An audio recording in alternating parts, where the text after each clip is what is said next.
ಓಂ ಶಾಂತಿ.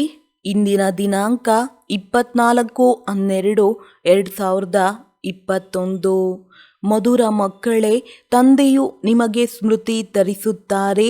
ನೀವು ಪಾವನರಿದ್ದೀರಿ. ನಂತರ 84 ಜನ್ಮಗಳನ್ನು ತೆಗೆದುಕೊಳ್ಳುತ್ತಾ ಪತಿತರಾಗಿದ್ದೀರಿ. ಈಗ ಪುನಃ ಪಾವನರಾಗಿರಿ.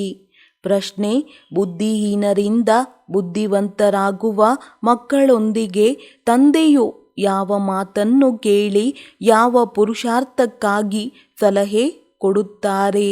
ಉತ್ತರ: ಮಕ್ಕಳೇ, ನಿಮಗೆ ಎಷ್ಟೊಂದು ಹಣ ಕೊಟ್ಟಿದ್ದೆನು. ನಿಮ್ಮ ಬಳಿ ಲೆಕ್ಕವಿಲ್ಲದಷ್ಟು ಹಣವಿತ್ತು. ಇಷ್ಟೆಲ್ಲ ಹಣವನ್ನು ನೀವು ಎಲ್ಲಿ ಕಳೆದಿರಿ? ನೀವು ಇಷ್ಟು ದಿವಾಳಿ ಹೇಗಾದಿರಿ? ಭಾರತವೇನು ಚಿನ್ನದ ಪಕ್ಷಿಯಾಗಿತ್ತು? ಆ ರೀತಿ ಹೇಗಾಯಿತು? ಈಗ ತಂದೆಯು ಸಲಹೆ ಕೊಡುತ್ತಾರೆ. ಮಕ್ಕಳೇ, ಈಗ ನೀವು ಪುನಃ ಪುರುಷಾರ್ಥ ಮಾಡಿ ರಾಜಯೋಗವನ್ನು ಕಲಿತು ಸ್ವರ್ಗದ ಮಾಲೀಕರಾಗಿರಿ. ಓಂ ಶಾಂತಿ. ಮಕ್ಕಳಲ್ಲಿ ಯಾರನ್ನು ನೆನಪು ಮಾಡುತ್ತಾರೆ? ತನ್ನ ಬೇಹದ್ದಿನ ತಂದೆಯನ್ನು. ಅವರೆಲ್ಲಿದ್ದಾರೆ? ಪತಿತ ಪಾವನ ಎಂದು ಕರೆಯುತ್ತಾರಲ್ಲವೇ? ಇತ್ತೀಚೆಗೆ ಸನ್ಯಾಸಿಗಳು ಸಹ ಪತಿತ ಪಾವನ ಸೀತಾರಾಮ ಎಂದು ಹೇಳುತ್ತಾರೆ. ಅಂದರೆ ನಾವು ಪತಿತರನ್ನು ಪಾವನ ಮಾಡುವವರೇ. ಬನ್ನಿ, ಇದಂತೂ ಮಕ್ಕಳಿಗೆ ಗೊತ್ತಿದೆ. ಪಾವನ ಹೊಸ ಪ್ರಪಂಚವೆಂದು ಸತ್ಯಯುಗಕ್ಕೆ, ಪತಿತ ಹಳೆಯ ಪ್ರಪಂಚವೆಂದು ಕಲಿಯುಗಕ್ಕೆ ಹೇಳಲಾಗುತ್ತದೆ. ಈಗ ನೀವೆಲ್ಲಿ ಕುಳಿತಿದ್ದೀರಿ? ಇದಕ್ಕಾಗಿಯೇ ಕಲಿಯುಗದ ಅಂತ್ಯದಲ್ಲಿ ಕರೆಯುತ್ತಾರೆ, ಬಾಬಾ ತಾವು ಬಂದು ನಮ್ಮನ್ನು ಪತಿತರಿಂದ ಪಾವನ ಮಾಡಿರಿ. ನಾವು ಯಾರು? ನಾನು ಆತ್ಮ. ಆತ್ಮನೇ ಪಾವನನಾಗಬೇಕು. ಆತ್ಮವು ಪವಿತ್ರವಾದರೆ ಶರೀರವು ಪವಿತ್ರವಾದುದೇ ಸಿಗುವುದು. ಆತ್ಮವು ಪತಿತವಾಯಿತೆಂದರೆ ಶರೀರವು ಪತಿತವಾಗಿರುತ್ತದೆ. ಈ ಶರೀರವಂತೂ ಮಣ್ಣಿನ ಗೊಂಬೆಯಾಗಿದೆ. ಆತ್ಮವಂತೂ ಅವಿನಾಶಿಯಾಗಿದೆ. ಆತ್ಮವು ಈ ಕರ್ಮೇಂದ್ರಿಯಗಳ ಮೂಲಕ ಹೇಳುತ್ತದೆ, ಕರೆಯುತ್ತದೆ, ನಾವು ಬಹಳ ಪತಿತರಾಗಿ ಬಿಟ್ಟಿದ್ದೇವೆ. ತಾವು ಬಂದು ನಮ್ಮನ್ನು ಪಾವನಗೊಳಿಸಿರಿ. ತಂದೆಯು ಪಾವನ ಮಾಡುತ್ತಾರೆ. 5 ವಿಕಾರಗಳೆಂಬ ರಾವಣನು ಪತಿತರನ್ನಾಗಿ ಮಾಡುತ್ತಾನೆ. ಪಾವನವೆಂದು ಸತ್ಯಯುಗಕ್ಕೆ, ಪತಿತವೆಂದು ಕಲಿಯುಗಕ್ಕೆ ಹೇಳಲಾಗುತ್ತದೆ. ತಂದೆಯು ನಿಮಗೀಗ ಸ್ಮೃತಿ ತರಿಸಿದ್ದಾರೆ. ನೀವು ಪಾವನರಿದ್ದೀರಿ. ನಂತರ ಈ ರೀತಿ 84 ಜನ್ಮಗಳನ್ನು ತೆಗೆದುಕೊಂಡಿರಿ. ಈಗ ಬಹಳ ಜನ್ಮಗಳ ಅಂತ್ಯದಲ್ಲಿದ್ದೀರಿ. ನಿಮ್ಮ 84 ಜನ್ಮಗಳು ಪೂರ್ಣಗೊಂಡಿದೆ. ಇದಂತೂ ಮನುಷ್ಯ ಸೃಷ್ಟಿ ಎಂಬ ವೃಕ್ಷವಾಗಿದೆ. ಇದರ ಬೀಜರೂಪನು ನಾನಾಗಿದ್ದೇನೆ. ನನ್ನನ್ನು ಏ ಪರಂಪಿತ ಪರಮಾತ್ಮ ಎಂದು ಕರೆಯುತ್ತಾರೆ. ಆ ಪರಂಪಿತನು ಮುಕ್ತಿದಾತ ಹಾಗೂ ಮಾರ್ಗದರ್ಶಕನೂ ಆಗಿದ್ದಾರೆ. ಪ್ರತಿಯೊಬ್ಬರೂ ತನಗಾಗಿ ಹೇಳುತ್ತಾರೆ, ನನ್ನನ್ನು ಮುಕ್ತಗೊಳಿಸು ಹಾಗೂ ಮಾರ್ಗದರ್ಶಕನಾಗಿ ಶಾಂತಿಧಾಮಕ್ಕೆ ಕರೆದುಕೊಂಡು ಹೋಗು. ಸನ್ಯಾಸಿ ಮುಂತಾದವರು ಸಹ ಹೇಳುತ್ತಾರೆ, ಸ್ಥಿರವಾದ ಶಾಂತಿಯು ಹೇಗೆ ಸಿಗುತ್ತದೆ? ಈಗ ಶಾಂತಿಧಾಮವಂತೂ ಮೂಲವತನವಾಗಿದೆ. ಅಲ್ಲಿಂದ ಆತ್ಮರು ಪಾತ್ರವನ್ನಭಿನಯಿಸಲು ಬರುತ್ತಾರೆ. ಅಲ್ಲಿ ಕೇವಲ ಆತ್ಮರಿರುತ್ತಾರೆ, ಶರೀರವಿರುವುದಿಲ್ಲ. ಆತ್ಮರು ಶರೀರವಿಲ್ಲದೆ ಇರುತ್ತಾರೆ. ಅದು ಶಾಂತಿಧಾಮ ಅಥವಾ ನಿರ್ವಿಕಾರಿ ಜಗತ್ತಾಗಿದೆ. ಮಕ್ಕಳಿಗೆ ಏಣಿ ಚಿತ್ರದ ಬಗ್ಗೆಯೂ ತಿಳಿಸಲಾಗಿದೆ. ನಾವು ಹೇಗೆ ಏಣಿಯನ್ನು ಇಳಿಯುತ್ತಾ ಬರುತ್ತೇವೆ. ಅದರಲ್ಲಿ 84 ಜನ್ಮಗಳಾಗುತ್ತವೆ. ಬಹಳಷ್ಟೆಂದರೆ 84 ಜನ್ಮಗಳಾಗುತ್ತವೆ. ನಂತರ ಕೆಲವರು 1 ಜನ್ಮವನ್ನು ತೆಗೆದುಕೊಳ್ಳುತ್ತಾರೆ. 1ರಿಂದ 84 ಜನ್ಮದವರೆಗೆ ಇದೆ. ಆತ್ಮರು ಮೇಲಿಂದ ಬರುತ್ತಲೇ ಇರುತ್ತಾರೆ. ಈಗ ತಂದೆಯು ಹೇಳುತ್ತಾರೆ, ನಾನು ನಿಮ್ಮನ್ನು ಪಾವನಗೊಳಿಸಲು ಬಂದಿದ್ದೇನೆ. ಮಕ್ಕಳು ಪತ್ರವನ್ನು ಬರೆಯುತ್ತಾರೆಂದರೆ ವಿಳಾಸವನ್ನು ಬರೆಯುತ್ತಾರೆ. ಶಿವತಂದೆ ಕೇರ್ ಆಫ್ ಬ್ರಹ್ಮ ತಂದೆ. ಶಿವತಂದೆಯು ಆತ್ಮರ ತಂದೆಯಾಗಿದ್ದಾರೆ ಹಾಗೂ ಬ್ರಹ್ಮರವರನ್ನು ಆದಿದೇವ ಆಡಮ್ ದಾದಾ ಎಂದು ಕರೆಯುತ್ತಾರೆ. ದಾದಾರವರಲ್ಲಿ ತಂದೆಯು ಬರುತ್ತಾರೆ, ಹೇಳುತ್ತಾರೆ, ನೀವು ಏ ಪತಿತ ಪಾವನ ಬನ್ನಿ ಎಂದು ನನ್ನನ್ನು ಕರೆದಿರಿ. ಆತ್ಮರು ಈ ಶರೀರದ ಮೂಲಕ ಕರೆಯುತ್ತಾರೆ. ಮುಖ್ಯವಾದುದಂತೂ ಆತ್ಮವಲ್ಲವೇ? ಇದಿರುವುದೇ ದುಃಖಧಾಮ. ಇಲ್ಲಿ ನೋಡುತ್ತಿದ್ದರೆ ಇದ್ದಕ್ಕಿದ್ದಂತೆಯೇ ಕುಳಿತಲ್ಲಿಯೇ ಅಕಾಲ ಮೃತ್ಯು ಆಗಿಬಿಡುತ್ತದೆ. ಚಿಕ್ಕ ಮಕ್ಕಳು ಸಹ ಮರಣ ಹೊಂದುತ್ತಾರೆ. ಸತ್ಯಯುಗದಲ್ಲಿ ಈ ರೀತಿ ಅಕಾಲ ಮೃತ್ಯುವೆಂದಿಗೂ ಆಗುವುದಿಲ್ಲ. ಇಲ್ಲಂತೂ ಕುಳಿತಲ್ಲಿಯೇ ಸಾಯುತ್ತಾರೆ. ಅಲ್ಲಿ ಇಂತಹ ಯಾವುದೇ ರೋಗ ಇತ್ಯಾದಿಗಳಿರುವುದಿಲ್ಲ. ಅದರ ಹೆಸರೇ ಎಷ್ಟೊಂದು ಒಳ್ಳೆಯ ಹೆಸರಾಗಿದೆ. ಹೆಸರು ಹೇಳುವುದರಿಂದಲೇ ಹೃದಯವು ಖುಷಿಯಾಗಿ ಬಿಡುತ್ತದೆ. ಸತ್ಯಯುಗ, ಹೆವೆನ್, ಪ್ಯಾರಡೈಸ್. ಕ್ರಿಶ್ಚಿಯನ್ನರು ಹೇಳುತ್ತಾರೆ, ಕ್ರೈಸ್ತಿಗಿಂತ 3000 ವರ್ಷಗಳ ಮೊದಲು ಪ್ಯಾರಡೈಸ್ ಇತ್ತು. ಇಲ್ಲಿ ಭಾರತವಾಸಿಗಳಿಗೂ ಗೊತ್ತಿಲ್ಲ. ಏಕೆಂದರೆ ಅವರು ಬಹಳ ಸುಖವನ್ನು ನೋಡಿದ್ದಾರೆಂದರೆ ದುಃಖವನ್ನು ಬಹಳ ನೋಡುತ್ತಿದ್ದಾರೆ. ತಮೋಪ್ರಧಾನರಾಗಿದ್ದಾರೆ. 84 ಜನ್ಮಗಳನ್ನು ಅವರೇ ತೆಗೆದುಕೊಂಡಿದ್ದಾರೆ. ಅರ್ಧಕಲ್ಪದ ನಂತರ ಅನ್ಯ ಧರ್ಮದವರು ಬರುತ್ತಾರೆ. ಈಗ ನೀವು ತಿಳಿದುಕೊಂಡಿದ್ದೀರಿ, ಅರ್ಧಕಲ್ಪ ದೇವಿ ದೇವತೆಗಳಿದ್ದರು. ಆಗ ಅನ್ಯ ಯಾವುದೇ ಧರ್ಮಗಳಿರಲಿಲ್ಲ. ನಂತರ ತ್ರೇತಾದಲ್ಲಿ ರಾಮರಾಜ್ಯವಾಯಿತು. ಆಗಲೂ ಇಸ್ಲಾಮಿ ಬೌದ್ಧಿಗಳಿರಲಿಲ್ಲ. ಮನುಷ್ಯರಂತೂ ಕಗ್ಗತ್ತಲೆಯಲ್ಲಿದ್ದಾರೆ. ಹೇಳುತ್ತಾರೆ, ಪ್ರಪಂಚದ ಆಯಸ್ಸು ಲಕ್ಷಾಂತರ ವರ್ಷಗಳೆಂದು. ಆದ್ದರಿಂದ ಕಲಿಯುಗವಂತೂ ಈಗ ಚಿಕ್ಕ ಮಗುವೆಂದು ಮನುಷ್ಯರು ತಿಳಿಯುತ್ತಾರೆ. ನೀವೀಗ ತಿಳಿಯುತ್ತೀರಿ, ಕಲಿಯುಗದ ಆಯಸ್ಸು ಪೂರ್ಣಗೊಂಡಿದೆ. ನಂತರ ಸತ್ಯುಗ ಬರುತ್ತದೆ. ಆದ್ದರಿಂದ ನೀವು ತಂದೆಯಿಂದ ಸ್ವರ್ಗದ ಆಸ್ತಿಯನ್ನು ತೆಗೆದುಕೊಳ್ಳಲು ಬಂದಿದ್ದೀರಿ. ನೀವೆಲ್ಲರೂ ಸ್ವರ್ಗವಾಸಿ ಆಗಿದ್ದೀರಿ. ತಂದೆಯು ಬರುವುದೇ ಸ್ವರ್ಗ ಸ್ಥಾಪನೆ ಮಾಡುವುದಕ್ಕಾಗಿ. ಉಳಿದೆಲ್ಲರೂ ಶಾಂತಿಧಾಮ ಅಥವಾ ಮನೆಗೆ ಹೊರಟು ಹೋಗುತ್ತಾರೆ. ನಂತರ ಇಲ್ಲಿ ಬಂದು ಪಾತ್ರಧಾರಿಯಾಗುತ್ತಾರೆ. ಶರೀರವಿಲ್ಲದೆ ಆತ್ಮವು ಮಾತನಾಡಲು ಸಾಧ್ಯವಿಲ್ಲ. ಅಲ್ಲಿ ಶರೀರವಿಲ್ಲದೆ ಇರುವ ಕಾರಣ ಆತ್ಮವು ಶಾಂತವಾಗಿರುತ್ತದೆ. ಅದಕ್ಕೆ ಮೂಲವತನ ಶಾಂತಿಧಾಮ ಎಂದು ಹೇಳಲಾಗುತ್ತದೆ.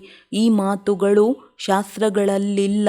ಶಾಸ್ತ್ರಗಳನ್ನಂತೂ ಮನುಷ್ಯರು ತಯಾರು ಮಾಡಿದ್ದಾರೆ. ಇವು ಸತ್ಯಯುಗದಲ್ಲಿ ಇರುವುದಿಲ್ಲ. ಭಕ್ತಿಯನ್ನೇ ಮಾಡುವುದಿಲ್ಲ. ಆದ್ದರಿಂದ ಶಾಸ್ತ್ರಗಳ ಅವಶ್ಯಕತೆ ಇರುವುದಿಲ್ಲ. ದೇವತೆಗಳು ಭಕ್ತಿ ಮಾಡುವುದಿಲ್ಲ. ನಂತರದಲ್ಲಿ ದೇವತೆಗಳ ಭಕ್ತಿಯನ್ನು ಮನುಷ್ಯರು ಮಾಡುತ್ತಾರೆ. ಸತ್ಯಯುಗವಂತೂ ದೇವತೆಗಳ ಪ್ರಪಂಚವಾಗಿದೆ. ಇದು ಮನುಷ್ಯರ ಪ್ರಪಂಚವಾಗಿದೆ. ದೇವತೆಗಳ ರಾಜ್ಯವಿತ್ತು, ಈಗಿಲ್ಲ. ಅವರೆಲ್ಲಿಗೆ ಹೋದರು ಇದು ಯಾರಿಗೂ ಗೊತ್ತಿಲ್ಲ. ಈ ಲಕ್ಷ್ಮೀ ನಾರಾಯಣನ ರಾಜಧಾನಿ ಇತ್ತು. ಈ ಜ್ಞಾನವು ನಿಮಗೆ ಈಗ ಸಿಗುತ್ತದೆ. ಮತ್ಯಾವುದೇ ಮನುಷ್ಯರಲ್ಲಿ ಈ ತಿಳುವಳಿಕೆ ಇಲ್ಲ. ತಂದೆಯೇ ಬಂದು ಮನುಷ್ಯರಿಗೆ ಈ ಜ್ಞಾನವನ್ನು ಕೊಡುತ್ತಾರೆ. ಅದರಿಂದ ಮನುಷ್ಯರು ದೇವತೆಗಳಾಗುತ್ತಾರೆ. ನೀವಿಲ್ಲಿ ಬಂದಿರುವುದೇ ಮನುಷ್ಯನಿಂದ ದೇವತೆಯಾಗುವುದಕ್ಕಾಗಿ.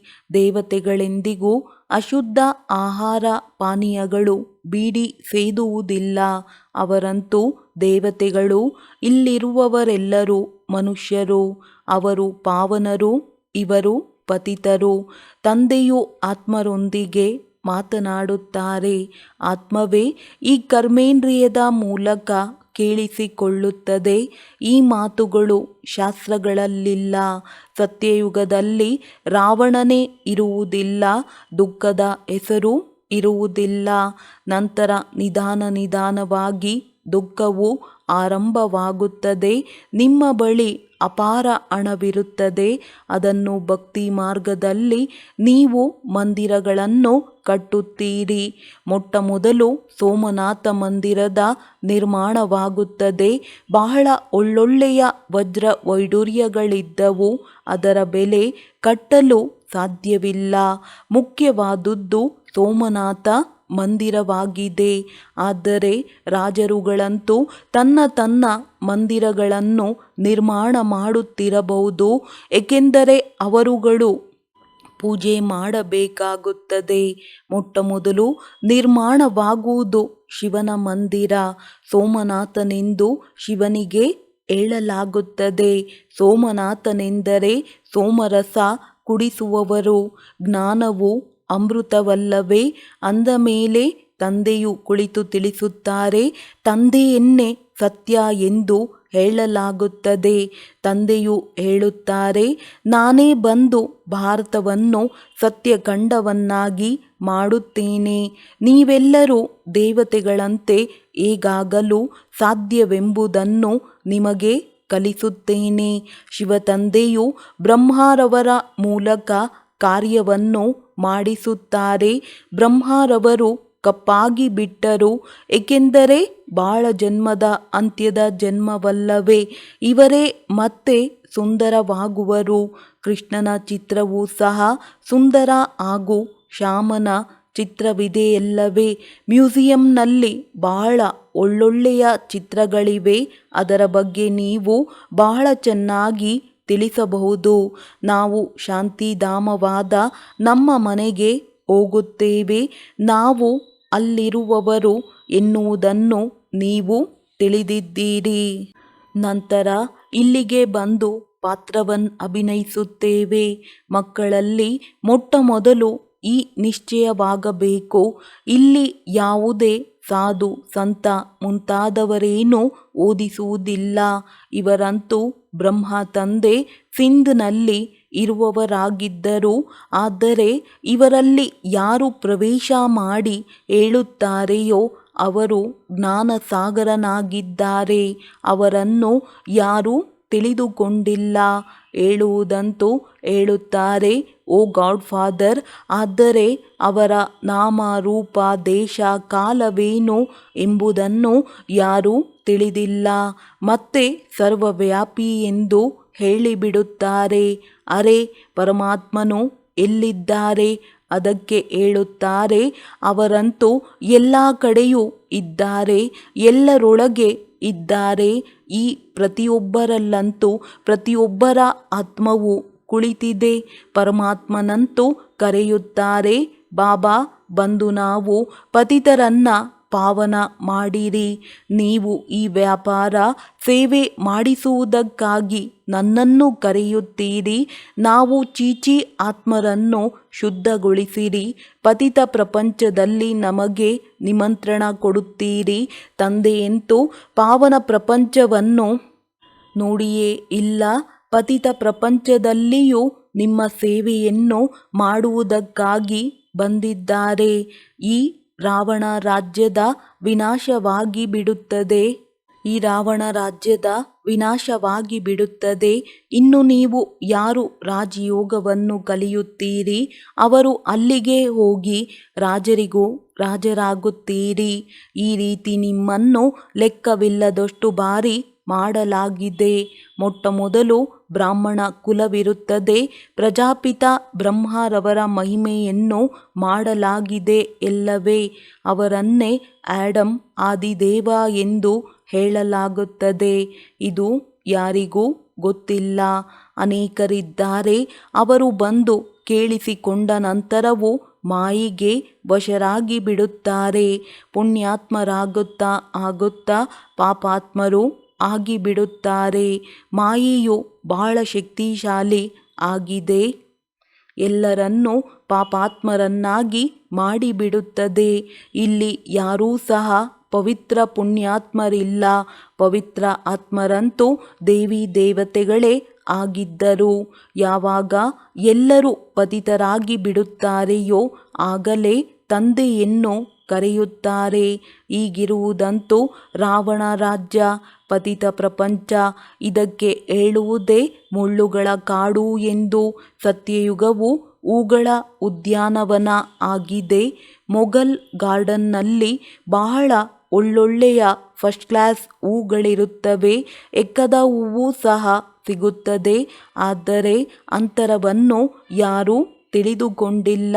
ಶಿವನಿಗೆ ಎಕ್ಕದ ಹೂವನ್ನೇಕೆ ಅರ್ಪಿಸುತ್ತಾರೆ? ಇದನ್ನು ತಂದೆಯು ತಿಳಿಸುತ್ತಾರೆ. ನಾವು ಯಾವಾಗ ಓದಿಸುತ್ತೇವೆಯೋ ಆಗ ಅದರಲ್ಲಿ ಕೆಲವು ಫಸ್ಟ್ ಕ್ಲಾಸ್ ಹೂಗಳಿವೆ, ಕೆಲವು ಮಲ್ಲಿಗೆ, ಕೆಲವು ಸುಗಂಧರಾಜ ಹೂವು, ಕೆಲವು ಎಕ್ಕದ ಹೂಗಳು ಇವೆ. ನಂಬರ್ ವಾರ್ ಆಗಿರುತ್ತದೆ ಎಲ್ಲವೇ. ಆದ್ದರಿಂದ ಇದಕ್ಕೆ ಹೇಳುವುದೇ ದುಃಖಧಾಮ, ಮೃತ್ಯುಲೋಕ ಎಂದು. ಸತ್ಯಯುಗವು ಅಮರಲೋಕವಾಗಿದೆ. ಹೊಸ ಪ್ರಪಂಚವನ್ನಾಗಿ ಮಾಡುವವರು ತಂದೆಯೇ ಆಗಿದ್ದಾರೆ. ಅವರನ್ನೇ ಜ್ಞಾನಸಾಗರ ಎಂದು ಕರೆಯಲಾಗುತ್ತದೆ. ಅವರು ಚೈತನ್ಯ ಬೀಜರೂಪ.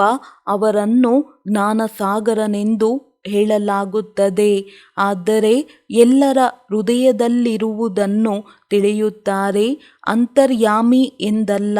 ಮನುಷ್ಯರು ಇದರಲ್ಲಿ ಸುಳ್ಳು ಹೇಳುತ್ತಾರೆ. ಜ್ಞಾನಸಾಗರ ಎನ್ನುವುದು ಸರಿ ಇದೆ. ಚೈತನ್ಯ ಬೀಜರೂಪವಾಗಿದ್ದಾರೆ.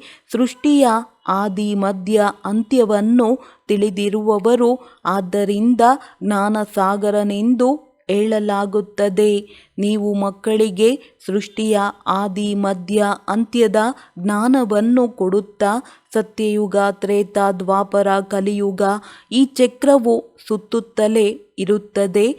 ಸಂಗಮಯುಗದಲ್ಲಿ ಪ್ರಪಂಚದ ಪರಿವರ್ತನೆಯಾಗುತ್ತದೆ.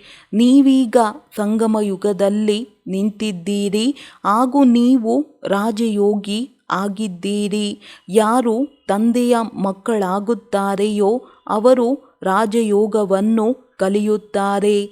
ಮೊಟ್ಟಮೊದಲು ಮುಖ್ಯವಾಗಿ ಈ ಮಾತನ್ನು ತಿಳಿದುಕೊಳ್ಳಬೇಕು. ತಂದೆಯೂ ಆಗಿದ್ದಾರೆ, ಪರಮ ಶಿಕ್ಷಕನೂ ಆಗಿದ್ದಾರೆ, ಪರಮಪಿತನೂ ಆಗಿದ್ದಾರೆ. ಈಗ ನಿಮಗೆ ಶಿವತಂದೆಯು ಓದಿಸುತ್ತಾರೆ. ಇವರು ನಿಮ್ಮ ಸದ್ಗುರುವೂ ಆಗಿದ್ದಾರೆ. ನಿಮ್ಮೆಲ್ಲರನ್ನು ಹಿಂತಿರುಗಿ ಮನೆಗೆ ಕರೆದುಕೊಂಡು ಹೋಗುತ್ತಾರೆ. ಅದನ್ನೇ ಶಿವನ ದಿಬ್ಬಣವೆಂದು ಹೇಳಲಾಗುತ್ತದೆ. ಭಕ್ತರೆಲ್ಲರಿಗೂ ಭಗವಂತನು ಓದಿಸಿ ಸ್ವರ್ಗವಾಸಿಯನ್ನಾಗಿ ಮಾಡಿಬಿಡುತ್ತಾರೆ. ಈ ಮಾತುಗಳು ಯಾವುದೇ ಶಾಸ್ತ್ರಗಳಲ್ಲಿಲ್ಲ. ಶಾಸ್ತ್ರಗಳನ್ನಂತೂ ಈ ದಾದಾರವರು ಬಹಳಷ್ಟು ಓದಿದ್ದಾರೆ. ತಂದೆಯವರು ಓದಿಲ್ಲ. ತಂದೆಯವರಂತೂ ಸ್ವಯಂ ಸದ್ಗತಿ ದಾತ ಆಗಿದ್ದಾರೆ. ಅವರು ಯಾವುದೇ ಶಾಸ್ತ್ರಗಳನ್ನು ಓದುವ ಅವಶ್ಯಕತೆಯೂ ಇಲ್ಲ. ಬಲೆ ರೆಫರ್ ಮಾಡುತ್ತಾರೆ. ಅದು ಕೇವಲ ಗೀತೆಯನ್ನಷ್ಟೇ. ಸರ್ವಶಾಸ್ತ್ರಗಳ ಶಿರೋಮಣಿ ಎಂದು ಗೀತೆಯನ್ನಷ್ಟೇ ಮಹಿಮೆ ಮಾಡಲಾಗಿದೆ.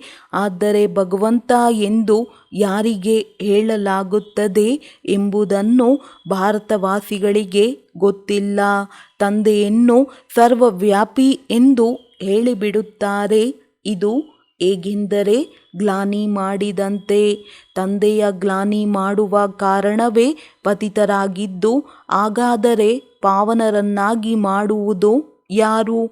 ಯಾರನ್ನು ಇಷ್ಟು ಗ್ಲಾನಿ ಮಾಡಲಾಗಿದೆಯೋ ಅವರೇ ಬಂದು ಪಾವನಗೊಳಿಸುತ್ತಾರೆ. ಹೇಳುತ್ತಾರೆ, ನಾನು ನಿಷ್ಕಾಮ ಸೇವೆಯನ್ನು ಮಾಡುತ್ತೇನೆ. ನಿಮ್ಮನ್ನು ವಿಶ್ವದ ಮಾಲೀಕರನ್ನಾಗಿ ಮಾಡುತ್ತೇನೆ. ಆದರೆ ನಾನಾಗುವುದಿಲ್ಲ. ಸ್ವರ್ಗದಲ್ಲಿ ನನ್ನನ್ನು ನೆನಪು ಮಾಡುವುದೇ ಇಲ್ಲ. ದುಃಖದಲ್ಲಿ ಎಲ್ಲರೂ ಸ್ಮರಣೆ ಮಾಡುತ್ತಾರೆ.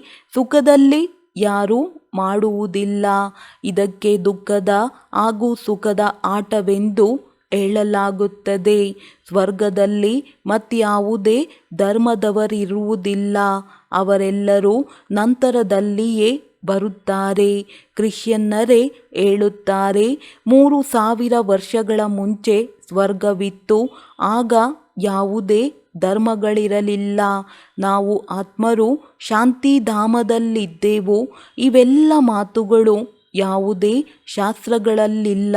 ತಂದೆಯು ಈ ಜ್ಞಾನದಿಂದ ಸದ್ಗತಿ ಮಾಡುತ್ತಾರೆ. ಅದರ ಹೆಸರನ್ನೇ ಗೀತೆ ಎಂದು ಇಡಲಾಗಿದೆ. ತಂದೆಯು ಕರೆಯುತ್ತಾರೆ, ಬಂದು ಇಲ್ಲಿಂದ ಸ್ವರ್ಗದಲ್ಲಿ ಕರೆದುಕೊಂಡು ನಡೆಯಿರಿ. ಹಾಗಾದರೆ ಹಳೆಯ ಪ್ರಪಂಚದ ವಿನಾಶವಾಗುವುದು. ಪ್ರಾಕೃತಿಕ ವಿಕೋಪಗಳು, ಬಿರುಗಾಳಿಗಳು ಬಹಳ ಜೋರಾಗಿ ಬರುತ್ತವೆ. ತಂದೆಯು ಬಂದು ಬುದ್ಧಿಹೀನರನ್ನು ಬುದ್ಧಿವಂತರನ್ನಾಗಿ ಮಾಡುತ್ತಾರೆ. ಹೇಳುತ್ತಾರೆ, ನಾವು ನಿಮಗೆ ಎಷ್ಟೊಂದು ಹಣ ಕೊಟ್ಟಿದ್ದೆವು, ಅಪಾರ ಹಣವಿತ್ತು, ಮತ್ತೆ ಅದೆಲ್ಲವನ್ನು ಎಲ್ಲಿ ಕಳೆದಿರಿ? ಬೇಹದ್ದಿನ ತಂದೆಯು ಕೇಳುತ್ತಾರೆ, ಏನು ಮಾಡಿದ್ದೀರಿ? ನೀವು ಇಷ್ಟೊಂದು ದಿವಾಳಿಗಳು ಹೇಗಾದಿರಿ? ನೀವು ಅರ್ಧಕಲ್ಪದಿಂದ ಹಣವನ್ನು ಕಳೆಯುತ್ತಾ ದಿವಾಳಿಗಳಾಗಿ ಬಿಟ್ಟಿರಿ. ಭಾರತವೇನು ಚಿನ್ನದ ಪಕ್ಷಿಯಾಗಿತ್ತು, ಅದೀಗ ಏನಾಗಿ ಬಿಟ್ಟಿದೆ?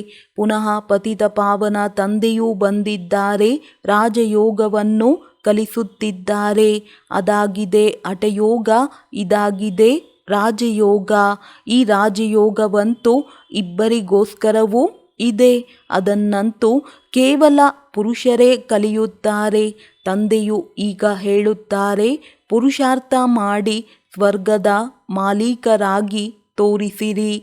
ಈ ಹಳೆಯ ಪ್ರಪಂಚದ ವಿನಾಶವಂತೂ ಆಗಲೇಬೇಕು. ಬಾಕಿ ಸ್ವಲ್ಪವೇ ಸಮಯವಿದೆ. ಯುದ್ಧವು ಆರಂಭವಾಗಿ ಬಿಡುತ್ತದೆ. ಯಾವಾಗ ನಿಮ್ಮ ಕರ್ಮಾತೀತ ಸ್ಥಿತಿಯಾಗುತ್ತದೆಯೋ ಹಾಗೂ ಸ್ವರ್ಗದಲ್ಲಿ ಹೋಗಲು ಯೋಗ್ಯರಾಗುತ್ತೀರಿ. ಅಲ್ಲಿಯವರೆಗೆ ಅಣ್ವಸ್ತ್ರಗಳನ್ನು ಮಾಡುತ್ತಲೇ ಇರುತ್ತಾರೆ. ತಂದೆಯು ಮಕ್ಕಳಿಗೆ ಪುನಃ ಹೇಳುತ್ತಾರೆ, ನೆನಪಿನ ಯಾತ್ರೆ ಮಾಡುತ್ತೀರಿ. ಇದರಲ್ಲಿಯೇ ಮಾಯೆಯು ವಿಘ್ನವನ್ನು ಹಾಕುತ್ತದೆ. ಒಳ್ಳೆಯದು. ಮಧುರಾತಿ ಮಧುರ ಅಗಲಿ ಮರಳಿ ಸಿಕ್ಕಿರುವ ಮಕ್ಕಳ ಪ್ರತಿ ಮಾತಾಪಿತಾ ಬಾಪ್ದಾದಾರವರ ನೆನಪು, ಪ್ರೀತಿ ಹಾಗೂ ಸುಪ್ರಭಾತ. ಆತ್ಮಿಕ ತಂದೆಯ ಆತ್ಮಿಕ ಮಕ್ಕಳಿಗೆ ನಮಸ್ತೆ. ಧಾರಣೆಗಾಗಿ ಮುಖ್ಯ ಸಾರ. ದೇವತೆಗಳಾಗಬೇಕು. ಆದ್ದರಿಂದ ಆಹಾರ ಪಾನೀಯಗಳ ಶುದ್ಧತೆಯನ್ನಿಡಬೇಕು. ಅಶುದ್ಧಿಯನ್ನು ತ್ಯಜಿಸಬೇಕಾಗಿದೆ. First class ಹೂಗಳಾಗಬೇಕು. ಸ್ವರ್ಗದಲ್ಲಿ ಹೋಗುವುದಕ್ಕಾಗಿ ಸಂಪೂರ್ಣವಾಗಿ ಯೋಗ್ಯರಾಗಬೇಕಾಗಿದೆ. ಕರ್ಮಾತೀತ ಸ್ಥಿತಿಯನ್ನಾಗಿ ಮಾಡಿಕೊಳ್ಳುವುದಕ್ಕಾಗಿ ಪುರುಷಾರ್ಥ ಮಾಡಬೇಕಾಗಿದೆ. ವರದಾನ: ಶ್ರೇಷ್ಠ ಕರ್ಮದ ಮೂಲಕ ಸ್ಮರಣೆಗೆ ಯೋಗ್ಯರಾಗುವಂತಹ ಯೋಗಯುಕ್ತ ಯುಕ್ತಿಯುಕ್ತ ಭವ. ತಮ್ಮ ಒಂದೊಂದು ಕರ್ಮವೆಷ್ಟು ಶ್ರೇಷ್ಠವಾಗುವುದೋ ಅಷ್ಟು ಶ್ರೇಷ್ಠ ಆತ್ಮರುಗಳಲ್ಲಿ ಸ್ಮರಿಸಲಾಗುತ್ತದೆ. ಭಕ್ತಿಯಲ್ಲಿ ಹೆಸರಿನ ಸ್ಮರಣೆ ಮಾಡುತ್ತಾರೆ. ಆದರೆ ಇಲ್ಲಿ ಯಾರು ಶ್ರೇಷ್ಠ ಆತ್ಮರಿದ್ದಾರೆಯೋ ಅವರ ಗುಣಗಳು ಹಾಗೂ ಕರ್ಮಗಳನ್ನು ಉದಾಹರಣೆಯಾಗುವುದಕ್ಕಾಗಿ ಸ್ಮರಿಸುತ್ತಾರೆ. ಅಂದ ಮೇಲೆ ತಾವು ಶ್ರೇಷ್ಠ ಕರ್ಮಗಳ ಆಧಾರದ ಮೇಲೆ ಸ್ಮರಣೆ ಯೋಗ್ಯರಾಗಿ ಬಿಡುತ್ತೀರಿ. ಇದಕ್ಕಾಗಿ ಯೋಗಯುಕ್ತರಾಗಿರಿ. ಯೋಗಯುಕ್ತರಾಗುವುದರಿಂದ ಪ್ರತಿಯೊಂದು ಸಂಕಲ್ಪ, ಶಬ್ದ ಅಥವಾ ಕರ್ಮವು ಅವಶ್ಯವಾಗಿ ಯುಕ್ತಿಯುಕ್ತವಾಗುತ್ತದೆ. ಅಂತಹ ಆತ್ಮರಿಂದ